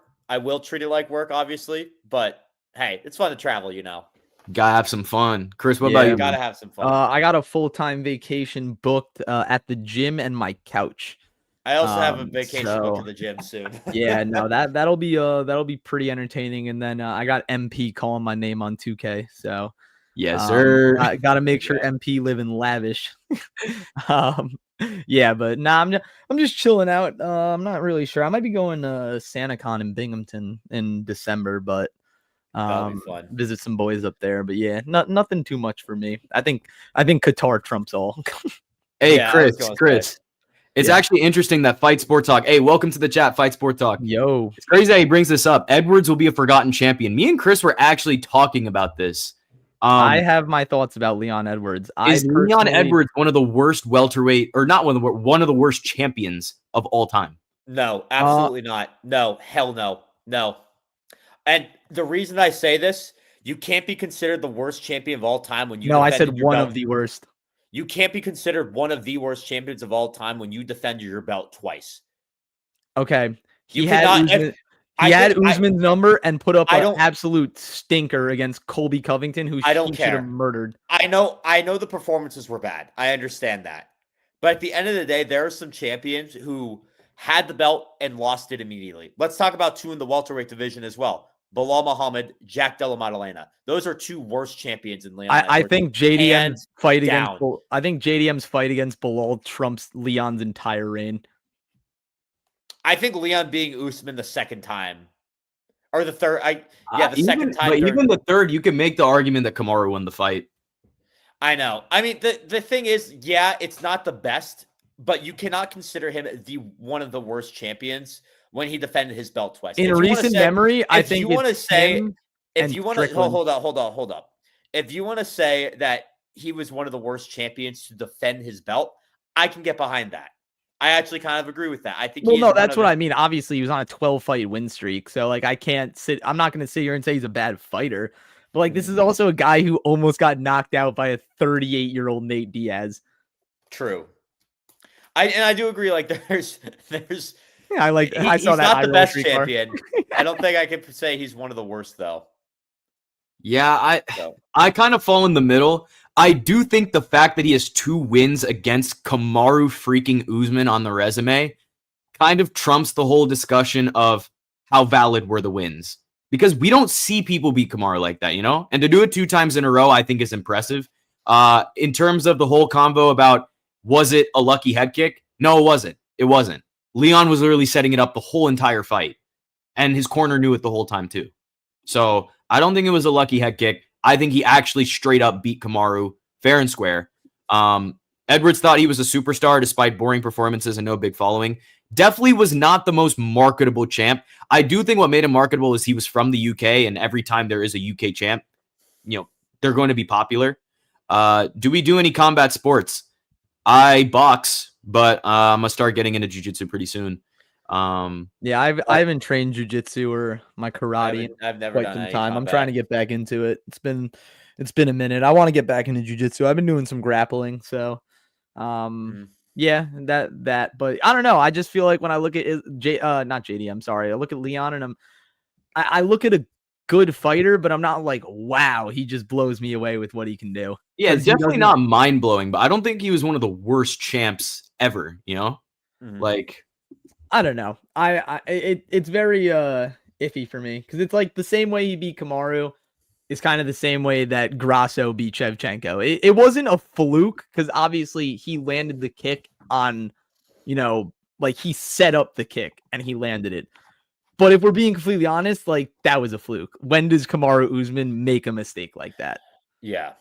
JDM is serious, guys. He just got the final boss as his first defense. He did. He got the final boss. Actually, no. Fight Sport Talk, I think that's facts. Edwards is Holly Holm. That is like, I think that is a perfect like 1-to-1 comparison. He got Goku as his first defense. He did, bro. He got Ultra Instinct Goku as his first title defense. And we're gonna get into this. JDM was hurt. I don't know what it was. Broken rib because of Islam leg. Because of Islam, but he was hurt. He was compromised very early in that fight. We'll get into it. But yeah, I don't know. I like Leon. Don't get me wrong. I haven't really been impressed with what he's been able to do. I think he just had Usman's number after that head kick, and he finally had the confidence. But he just hasn't had that his whole career. He hasn't. 100%. And if we speak of getting the final boss, that's kind of how I felt with Sean Brady and Michael Morales. Why did we do this to him? He doesn't deserve this. Why did we do this to Sean Brady? I did not understand this fight from the jump. I'm pretty sure I went on stream, or maybe I wasn't on stream, but everyone was talking about this fight being a banger and everything. And I was like, yeah, it's going to be a cool fight. But I don't understand why Sean Brady had to fight Michael Morales, why Michael Morales was fighting up this much. Now, obviously, we got a good reason why Michael Morales was fighting up like that. Yeah. This guy is an absolute monster. But this one is tough, man. This one is really tough for Sean Brady. And if you go watch our prediction video, this was me, or not me and Chris, but this was my underdog of the night. And it hit. I picked Morales too. Yeah. Yeah. Sam also picked Morales. I wasn't on stream, but look, I think there's a reason. Like, this guy is a beast. This guy is. I think this is a good chance to talk about the welterweight picture with Prates and Leon Edwards as well, because it is loaded right now. You have your champion Islam Makhachev. Hey, best division in the sport by far. By far. You have another title eliminator-ish coming up with Bilal Muhammad and Ian Gary. I think that fight is really going to tell what's next for this welterweight picture. Because I think if Bilal Muhammad wins, I don't think he's worthy of a title shot. And I don't think Islam wants to fight him. If Gary wins, though, that's a title shot. If Gary beats Bilal Muhammad, you make Gary versus Islam happen next at welterweight. And then for Morales, I think for Morales, if Bilal wins, you give Michael Morales to Islam Makhachev. And if Gary loses, Morales versus Prates. And if Bilal wins, we're still like, it's a whole if then this. For Prates situation, if Bilal Muhammad wins, Carlos Prates versus Kamaru Usman. Okay, so I agree with some of that, and I disagree with some of that, but yeah, the way I'm not what factoring in Bilal and Gary right now, because then that makes things way too confusing for me. My head can only take so much. I think you have to. That's the thing. Okay, so here's the thing. I think no matter what Bilal or Gary needs a finish. If that fight goes to a decision, neither of them are getting the shot. Is that a 5-rounder? It's a 3-rounder. Oh, it's 3. I thought it was 5. That should be a 5. What? I think it should be a 5 as well.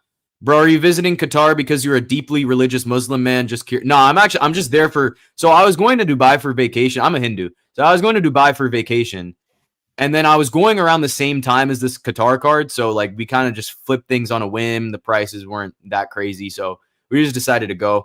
I'm mainly there for Dubai and Turkey, but yeah, Bilal could win. It is good odds on Bilal. We were talking about this pre-stream. But I think no matter what, Prates and Usman, I really like. I think that should happen. Carlos Prates and Kamaru Usman is a title eliminator through and through. Kamaru should not get a title shot based off one win over Joaquin Buckley, which was his first win since 2021? His first win in 4 years? No. You're not going straight to a title shot. I think Michael Morales deserves the title shot. I think he should be the one fighting Islam. And personally, I think he's going to have something for Islam. I really think he will. Will I pick Morales to win as of right now? No. But I do think it's a closer fight than people think. And it's just hard because I said all the same things about JDM. But that's crazy. Imagine at the end of last night, we were even considering talking about Islam versus Morales. Like, that was a crazy idea in theory, but we never thought it would actually come to fruition. Morales is too inexperienced to face Islam, but, like, I don't know. See, this is where Bilal Gary throws a wrench in everything. Islam would wipe Ian Gary. Islam would wipe, and I don't even know if Bilal is going to want to fight Islam. That's the thing. Like, that also throws a wrench in things. So I think the welterweight picture, as good as it is right now, I think there's a lot of components that need fluctuating. We haven't even talked about what happens with JDM, right? I think JDM should fight Sean Brady. I think you should set that fight up immediately. Yeah, I think that fight. Yeah, I think for sure that fight happens. But that's the only key cog that like we can pencil in as the next fight to make. We don't even know what's gonna happen with Ilia Topuria, mind you. Like Ilia ain't moving up just yet. Although I will say, if you want Ilia to fight Islam, now is the time to do it. Like, number one men's pound for pound. I think you could do it. I think you could realistically do it. Now, the fact that they're both champions, I mean, we've never seen a triple champ before. That would be crazy. I think Islam is the best fighter in the UFC right now. Out of everyone in the UFC, he has the best legacy out of everyone. He's in the GOAT conversation, man. We'll talk about it a little bit more later, but I don't hate Islam Makhachev and Ilia Topuria. I think Ilia, you need to fight one more at lightweight. If you win, if you dominate, it has to be if you dominate. I'm telling you, knock the guy, you knock the guy out. You knock a guy out that is hard to knock out. Then you give him Islam Makhachev. All right, our chat is saying JDM and Prates, fellas. What do you think of that hypothetical matchup? Hell no. Nope, Prates is better. Prates should fight. Is he better? Wait, hold on. Sorry. Prates should fight somebody who is one away from a title fight.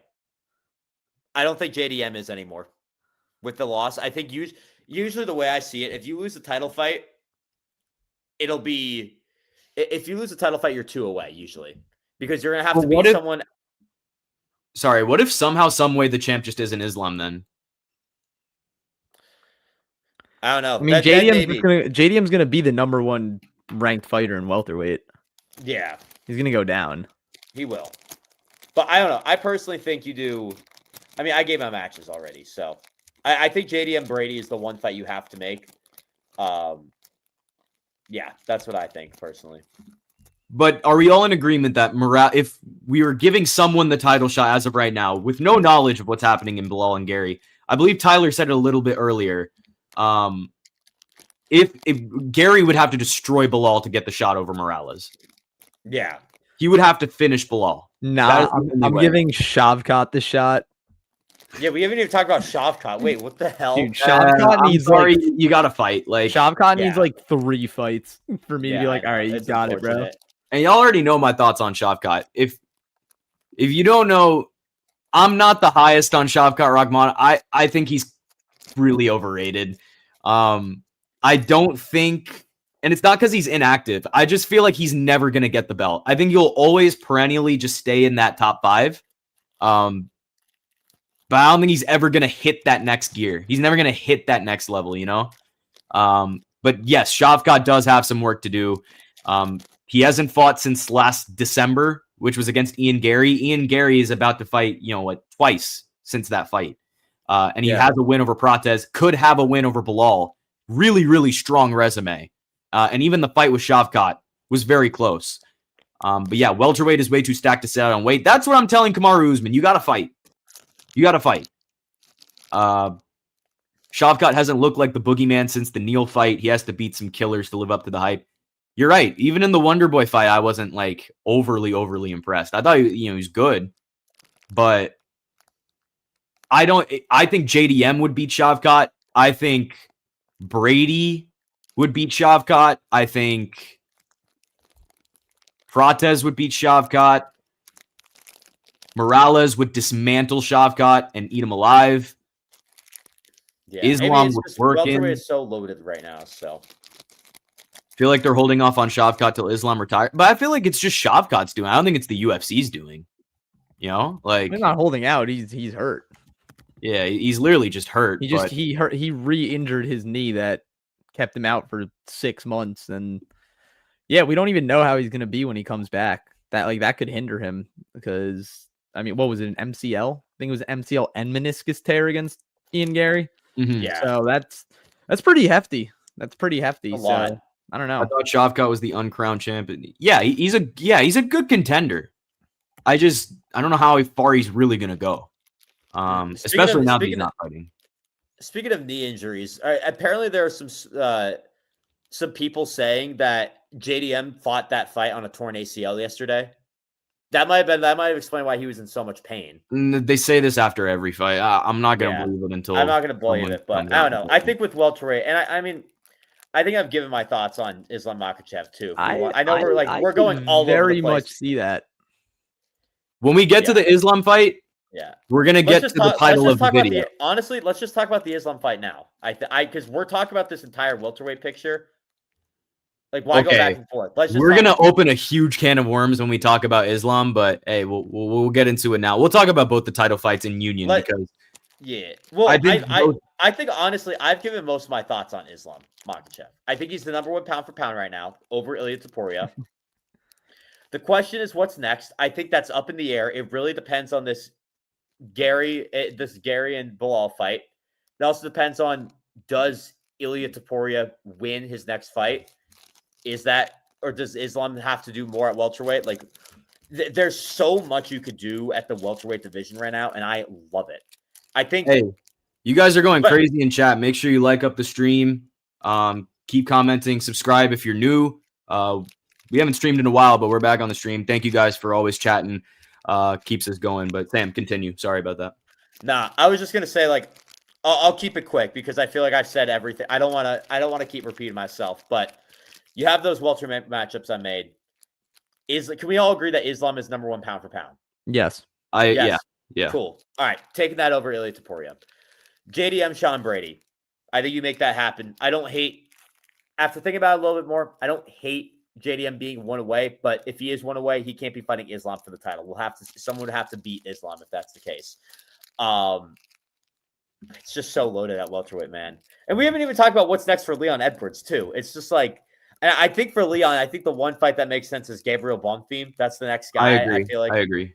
Yeah, which is crazy. That's just a crazy fall off from Carlos Prates to One Gabriel thing probably Bonfim. going to beat him too. I know. That's the sad part. But look, it is a great time to be a fan of welterweight. I'm telling you right now, like, you got some fun fighters. You got some people want to be in that division. There's a reason why This is the new lightweight. There's a reason why Ilia Topuria wants to move up again, because he wants to show he's the BMF of the UFC and move up again and get even more stuff done at welterweight and become arguably the GOAT. He would be number 1 pound for pound if he moves up to welterweight and wins, without a doubt, because you're going to have to fight Islam Makhachev. And if you do that, I'm sorry, you're the GOAT. Like, you've done all that you can at the UFC. So that's my thoughts on this entire welterweight picture, on all 3 of those fights, man. All 3 fantastic welterweight fights. I'm really glad they tied those in together, because it helps us open up this can of worms for what you can do with this welterweight division. Brady going to be out for a year, bro. He fights once or twice a year. Took a long time off last time he got knocked. Yeah, it could be a long layover. We'll see. But I think JDM is also going to take a lot of time off, so it could match up calendar-wise. MVP is next for Leon Edwards. He has been calling for the UK main event for years. Ooh, I don't like MVP I like would that. smoke him. Smoke him. I like that a lot, though. Yeah, I mean, it is a good step up for MVP. Also, I mean, there are rumblings about Leon versus Masvidal at the White House potentially because they have beef. Personally, I don't really care much about. I don't know that. why Masvidal is going to come back. There's no really reason. know either. Leon versus Buckley is definitely a good shout. I think that could be a good fight. I think Buckley would smoke him, but I think it's a good fight. Yeah. Yeah, JDM could be injured as well. MVP will dominate. Yeah. I mean, like, there are so many different paths they could go. I was talking about it with Sam and Chris a year ago when we were in college. When all these guys were kind of coming up, like JDM was coming up and Shavkat was in the picture. You know, I think this was right after JDM beat Burns. I was telling like welterweight is going to be the future. Like, this is going to be the premier division for the UFC. And now I think we're fully reaching the point where, you know, this is going to be the division that runs, you know, the next 3 to 4 years, you know, like maybe even longer. Right. I think the potential is off the charts. Mm-hmm. I agree. It's the new lightweight. And yeah, I didn't know how much better it could get from lightweight, because lightweight was insane. Still is insane. But yeah, it's I think this will be even better. I hope so, and it's looking like that, honestly, very, very soon. I wish they could do it. I was gonna say, I wish they could do a fight between Islam and Ilia. Sorry, I'm going a little off topic, but I wish they could do a fight between Ilia and Islam at like a catchweight bout in between lightweight and welterweight, with both belts on the line. See, but then the belts lose their meaning. The belts lose their meaning. That's the thing. It's just like, it wouldn't matter. Yeah, see, I just wish JDM should have won, bro. JDM should have won. JDM would have made it a lot easier for the Islam Ilia fight to happen. Islam Ilia, and we would have gotten JDM Morales. It would have been perfect. Oh, like, it would have been so good. That's 2 bangers, man. But it is what it is. Hey, real quick though, should we get into this flyweight fight? Because when we get into Islam, we're gonna get into Islam's GOAT status. But we want to talk about another GOAT. I think Valentina Shevchenko is over Amanda Nunes all time. I agree. I'm being so for real with y'all. I'll let y'all start, but I think she's the GOAT of women's MMA. What, 11 title defenses? Is that, what is it now for her? Like, she's defended her belt an unreal amount of times. Yeah, she's been champion for pretty much as long as I can remember. Yeah. That's your GOAT right there in women's MMA, easily. Zhang Weili, credit to her for moving up. It's the size. That's what it was. I'm telling you right now. It's not. I think it's because Shevchenko is the GOAT, but I also think there's just such an unreal size disadvantage, and Shevchenko absolutely took care of business with that. Just knowing she was the bigger fighter, Weili had no chance. Weili will go back down. Zhang Weili will go back down to 115 and dominate. I'm telling you right now. Whoop Mackenzie Dern. Chin up. For Zhang Weili, chin up. You try to be the greatest. You prove that you can. You are still the greatest at your division. We'll put it that way. You know what this fight kind of felt like to me? When Izzy went up to fight Jan Blachowicz. Yeah. Literally the exact same thing. Yeah. You know what's crazy? I think Marcel tweeted that out. And I saw Marcel. Did he? I didn't even know that. I was thinking about it. Yeah. Very spot on, Chris. I think that's very spot on. I mean, it was kind of the same thing. That's literally the reason I picked Val. I said I think their skills and tools are very similar, but I think Valentina is just used to fighting flyweights and Zhang Weili is used to fighting strawweights. And even though she's very strong, you know, you get in there and it's a lot different than you thought. Like she wasn't even taking her down. She was just straight overpowering her and falling on her. But yeah, I mean, a lot of people were upset that Shevchenko was kind of laying on her and just controlling the fight and not really looking to do too much, which, you know, I kind of disagree with. She had Zhang Weili in a few crucifixes, so she was trying to get something done. But at the same time, Val's the GOAT, man. She is unreal. I think her and Nunes, they both kind of had that fluke loss where Val lost to Grasso, Nunes lost to Pena. No matter what the circumstances are of the fight, it happened. Two big underdogs beating two of the greatest fighters of all time. And then Val coming back. Personally, I don't think the second fight between her and Grasso was a draw. I think Val won that, and I think they just gave it a draw because it was at Noche, and they had a little bit of bias, in my opinion. But what do I know? I'm just talking here, commentating my thoughts. I'm not a judge, but yeah, I mean, she is unreal. She really is one of the best MMA fighters that I've seen. Not like men or women. She's the truth. I think she's probably in my top 3 all time, if I'm being super for real with y'all. Valentina should be sent packing to fight night main events. I'm tired of her killing the momentum of pay-per-views. Oh my God. Hey, I enjoyed it. He has the point, but like you can't put I feel like you can't put a champion on a fight night. Well, Grasso Shevchenko too was the main event of a fight. It night. Was. That is true. It was the main event. I have to hop on a phone call real quick. I get out. So I may or may not return. If I don't return, I kind of said everything I need to say, but I'll hop on this Islam debate if I can return. So hey, for sure. Appreciate you, Sam. Me and Chris staying on here. They used to put championship fights on fight nights. I don't think they can do that anymore. I wish they could. I was telling Trigar about that. I remember when it was like championship fights were just randomly on Fox for free, and I was like, dude, what? Like, what is this? A good time, right? Wasn't Cejudo and Dillashaw was a fight night, right? Or yeah, it was on a Fox card, and that was like after they moved from Spike TV, and they had that whole saga with Fox, and then like right after that, they went to ESPN to start getting the pay-per-view buys, and then after that, it just never happened again. That's crazy work, man. We used to be such a great society. Valentina gonna move up and fight Kayla Harrison at the White House for that bag and retire. I hope she doesn't. I don't want to see her do that. She's already proven that she can't fight. She can't bang with bantamweights. She's just that's the same thing that that it's gonna happen the way that it happened to Zhang Weili. She's just too small. And Kayla Nunes. Oh my gosh, my brain is not working. You got it. Kayla Harrison and Amanda Nunes walk around at like 160. So it's just that is pure. Just I'm bigger than you and I'm gonna ragdoll you no matter how good you are.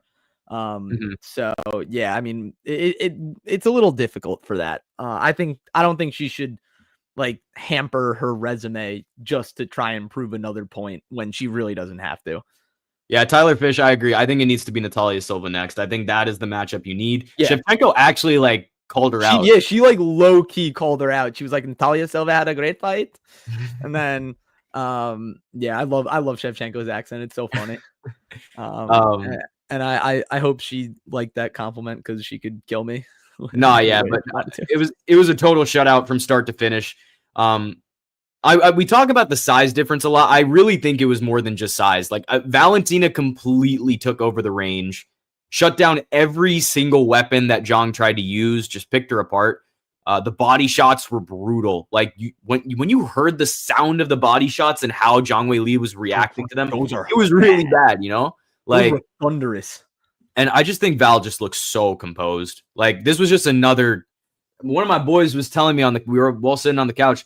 Someone was like, "Yeah, this is just another Saturday for her." I'm like, "Yeah, she's just that good." The fact that she can take on a person as tough as Zhang Weili, who is probably the fastest and most complete fighter that she has seen in so many years. It's crazy. It's so crazy. The size difference is a huge factor with women. It doesn't matter much at all with the men. I think it matters with both, but I guess what tonight showed is that to your point, it may be more of a factor with the women. Yeah, definitely a big skill gap. Definitely a big skill gap for sure. Like I think Val was just better in every area. She's very good at maintaining that distance. She does not let you get close. But the crazy thing about that Silva fight is that actually might be the closest stylistic mirror Shevchenko's ever had across from her. Like it's going to be like fighting herself. In my like opinion. we've both been very, very high on Natalia Silva. We think that she has all the makings of a future champ. And after watching this fight, who really knows? But I think Natalia Silva stands a really, really good shot at taking that belt from Val. Of course, we said that about so many contenders in the past, and it did get close. The Tyler Santos fight, she almost lost. You can make the argument she lost that fight. I think Natalia Silva will beat Shevchenko. It's very possible. Very, very possible. But I think that's going to be an exciting fight. Manon arguably won. Yeah. And that's the reason that she's still sticking around at the top of the title conversation because, yeah, she did knock out Jasmine Jasudavicius, but she also had a very close fight with the champ. And you can use that to leverage a title fight in the future. I forgot. Someone did that before, but I'm trying to remember who it was. But I think it's going to be a very close fight. I could see it being like a 48-47 type decision. Yeah. But that is going to be a kickboxing Muay Thai. Like when in doubt, bet these women's championship fights to go to decision. It's free money. or if it's a 3-rounder, over 2.5. Yeah, over 2.5, no matter how much it is. You could literally go on a card and just parlay every single over 2.5 from all the women's fights and just make bank like every single time. Not Blanchfield though. Not Blanchfield. Yeah, not Blanchfield. Dang. I was about to say it hit, but then that was over the one. If you had 1.5, you were happy. Yeah, 100%. But we're both in agreement. Val is the women's MMA GOAT. She is just done. I mean, and I look at the resumes, like Nunes had a very good resume. Don't get me wrong. Like very, very good and was very dominant. I think Val's is better, especially considering that, yes, she lost to Nunes twice, not at her natural weight class, but bulking up. And we saw how bulking up went for Zhang Weili. They were both close fights against Nunes. Yeah. The first fight and the title fight were both very close. In terms of a skill gap, I think Valentina is more skilled than Amanda Nunes. Amanda Nunes has a lot of power, and obviously her run was crazy. When you look at the fighters she beat, I can't help but feel that Val is the GOAT. I really can't help but feel that way. Chris, any final thoughts before we move on to Islam? She's I think she's the women's GOAT, if I'm being completely honest. And she's still in the UFC, so she can just keep adding on to that legacy. And I mean, what is she? 37? And yeah, and still some interesting fights. Still doing this. Yeah, kind of crazy. Yeah, the longevity is there, and she uses it to her advantage. Zhang Weili will go back down to strawweight and take the belt straight back from Mackenzie Dern, who I really feel did not deserve the belt in the first place. But we move to the main event. Islam Makhachev, obviously. We talked about it before with the welterweight picture and everything. I'll say it straight up. I told you straight up with Val, I think Islam is top 5 all time. I think he's greater than John Jones. Calm little rage bait for Chris. That hurt. I'm acting like I didn't say that to Shrikar on Saturday night. And I think if Islam defends welterweight once, he is the greatest fighter of all time. If he defends it once. His resume is insane. I mean, he's one fight away from having the longest win streak in UFC history at 17 wins, which is actually utterly insane. I didn't think I was going to see that streak broken, except for Usman. And I said to Shrikar, I was like, yo, remember what happened to Usman? He was one fight away and he got knocked out. I was like, let's go JDM, baby. And then no. Islam said, hold my beer, hold my hat, hold my coat, everything. Watch this, brother. 2-3 years Dagestan, definitely forget. This is my dream. Second belt, this is my dream. Yeah, But nah, bro, I don't think he he's ever deserved it. lost. Well, I mean, he hasn't lost in a very long time. I was gonna say he's never lost with Hasbulla in attendance too. So I think Hasbulla gives him superpowers. Just how good is Adriano Martins? Dude, Crazy, bruh. But wow. it's crazy, man. 2 title fights, 2 clinics from generational talents. I think Islam fought a borderline perfect fight against JDM. If you watch our predictions, we laid it out. We said the only way Islam gets this done is if he can consistently take Jack down and just pin him there and keep him there for the round. And he did. That's exactly what he did. Lighter man skill is OP. Yeah. You know what? When we first had that combo about it, I was kind of growing onto the idea the more you made the argument. I'm going to be honest. I don't think that was a lighter man skill fight, though. That was just a skill versus skill fight. Like, Islam being the lighter guy, like, that was just straight up wrestling. Which helps. I mean, if he also outstruck JDM. Yeah, a lot of those were on the ground. He did, but I mean, I feel like JDM just didn't let it go. But Yeah, every read and every adjustment from Islam everything was spot on. He was hurt, bro. I'm telling you, there was something wrong with him. Yeah, the leg kicks definitely bothered him early and mentally. I really cannot wait for a report to come out about what happened. Whether it was Islam injuring him or if he was injured before the fight, regardless, he just was not right after that first round. He wasn't, because I think the calf kicks got to him. Like, definitely could have. Definitely could have. But not gonna lie, that report about him, like, I saw multiple people, sources close to him, sources close to JDM said he had a torn ACL. It's like, yeah, bro, who are your sources? Like, you can't just say that. But if he did have a torn ACL, that would make some sense, because it felt like it was like the first 2 calf kicks destroyed him already. Yeah. And obviously, if he did have a jacked up knee, then that would get to you. Regardless, the damage was inflicted by Islam. So, yeah, Tyler Fish, source, trust me, bro. That's what I was thinking too. Literally, we don't know. But yeah, we don't know. I mean, I'm sure it's gonna come out eventually, or might not come out at all. Maybe. I mean, he definitely got dominated, and I'm not chalking up Islam's performance to that, because regardless, Islam would have inflicted damage on that area that he was hurt. So regardless, you can't play the if game, the hypotheticals. Islam was just not even the better fighter, the far and away better fighter.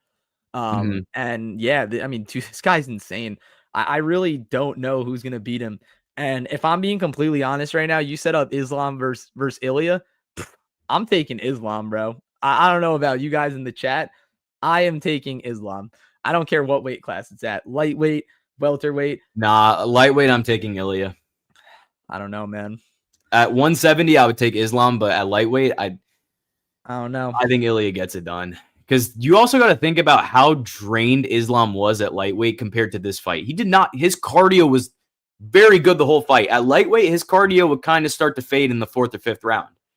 You're right. At welterweight, he looked completely fine the whole time. If he has to make that cut again, I just don't think it would go well. Hey, Bilal couldn't do to JDM, but the lightweight did. Yeah, but Islam's like far and away better than Bilal. But it's more or less the same game plan. It's just Bilal just didn't execute it at all. He started wrestling after he said, "Oh my god, I'm getting tagged." I think it would be a very different fight if Bilal actually started wrestling in the beginning.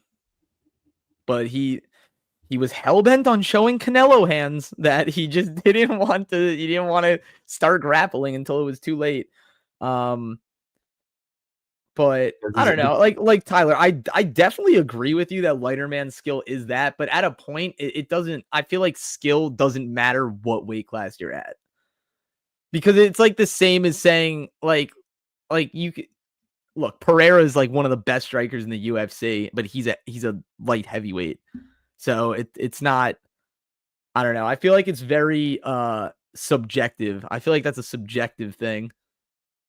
He was getting his shot stuff the whole time. Hey, and to that point, I do think JDM Bilal and the whole idea that Bilal wasn't shooting takedowns, I think that was more of JDM's doing than Bilal's doing. I agree. And I feel like every move he made was right in that fight. But in terms of GOAT status, do you also have him top 5 all time? Islam? Yeah. Yeah. Would he be right on the cusp at 5, or is he like firmly entrenched within? Because I personally think he's at 4. My GOAT John Jones is up there. I still have to include him. I'm sorry. No. Well, you know how I feel about him. I'm trying to think like Jones, DJ. Because I have a GSP, DJ, GSP, Val, Islam, Silva. Val, Islam, Volk. Val, Islam, Volk. I think Islam's better than Val. I would probably put Islam at That's fair. I would probably put Islam at 3 over GSP. Tyler's got Islam number 1 unless you count Jones. Yeah, I'm not counting Jones in my list, unfortunately. Don't worry, Tyler. I am. And even then, if you want to count, I think Islam's resume and this run is better than John. His strength of schedule. Dude is playing like a super on steroids SEC football schedule. Like that's the schedule that Islam has. Like I don't know. Women's MMA should have a separate GOAT list in my opinion. I think that's fair. I decided to merge mine just because I feel like male or female, I think Val is. I would probably go Jones. Dude, Islam might have to be over DJ. And I love DJ. I think he's so skilled. But if we're going off straight like strength of schedule too, which is kind of a contradiction about Jones, but we're gonna like just ignore that. So Shrikar didn't hear that, guys. Don't tell him what I just said. Dude, Islam might have to be 2, which is insane. I don't know. All right, I'll go. Brad, at that point, just put him over John. Like at that point, just put him over John. You know, like my heart won't let me, bro. What makes John better than Islam, though? I feel like Islam has done everything he needs to do to at least be over John. In my opinion, he's the most talented fighter to ever walk the earth. Yeah, I get. See, that's just something I'm never gonna agree. I don't see it personally. Okay, all right, wait. I have a question for the chat for whoever's here. How many people are in stream, Shrikar? Can you say? There's 3. There's 3. Okay, all right. For you 3 guys or women out there, do you think that people calling John Jones the GOAT is like old heads saying that Jordan is the GOAT of basketball? Because that's what I told Shrikar. I said I feel like an old head calling John Jones the GOAT, and that's probably the same way that people who think Jordan is the GOAT in basketball feel. Because personally, I think Jordan's the GOAT. And I just I'm like, oh like he hasn't moved on to Bron yet. Like I've moved on to Bron as the GOAT. You know, like I think it's 1A, 1B. Nah, I don't play that game. Derailed Charles on a 12-fight win streak, beat Prime Volk. Prime Volk twice, by the way. Twice he beat Prime Volk, who was in my top 5. Nah, bro, he lost the first fight. Derailed JDM on an 18-fight win streak. His only loss in the UFC is to Islam. And then, Poirier, Moicano, Hook, like that resume is crazy. Crazy when you think about it. And the fact that he finished Charles, he finished DP, he finished Volk. Like, I think it's tough to argue against Jones being the GOAT, but I don't count him anyway, so I don't think about, I just don't count him. Jones has his own GOAT list. Jones is just not on my GOAT list. Like, and you guys know the reasons. You guys know the reasons. Yeah, Tyler, I know, bro. I was just salty. I wanted Volk to win. Yeah, I think Islam definitely took it 3-2. Volk definitely had a nice moment. And then he came back and knocked him out, and I was like, oh my God. That hurt me, bro. That was like driving a stake through my heart.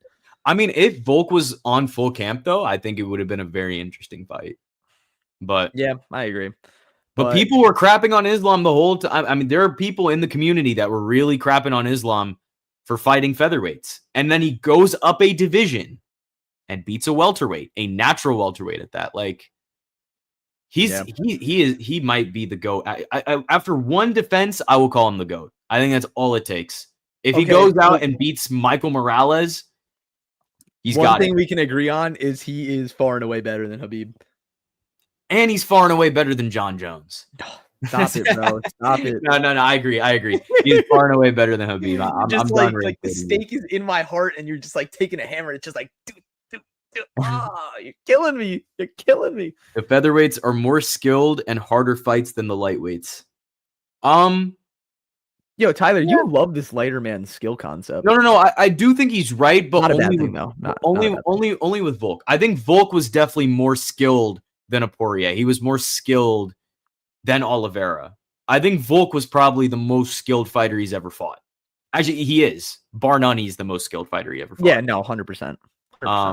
So in that regard, I do agree. If it was any other featherweight, I would disagree. But the fact that it was Volk, I think the skills definitely translated to lightweight for him.